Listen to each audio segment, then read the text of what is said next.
అది చూడని మొదలు హనుమంతుడు తీసుకొస్తున్నాడండి. అది విశేషం. ఇక్కడ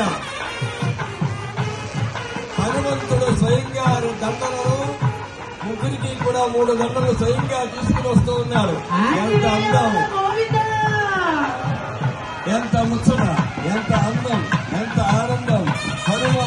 హనుమంతుడు ఆ రామయ్య కింద ఈనాడు వెంకటేశ్వరుడిగా అవతరించాడు. అదే రంగుతో, అదే రూపుతో ఆ స్వామి ఆనాటి ఆ అయోధ్య వాసుడే ఈనాడు వాడపల్లి వాసుడిగా విజయం చేశాడు. వారికి నేను స్వయంగా దండలు పట్టుకొచ్చిద్దామని ఇదిగో ముగ్గురికి 3 దండలు సమర్పించాడు స్వామి. అందరూ కూడా గట్టిగా చెప్పండి, ఆంజనేయ వరద గోవిందా. ఎంత ముచ్చటగా ఉందండి, చాలా చాలా బాగుంది.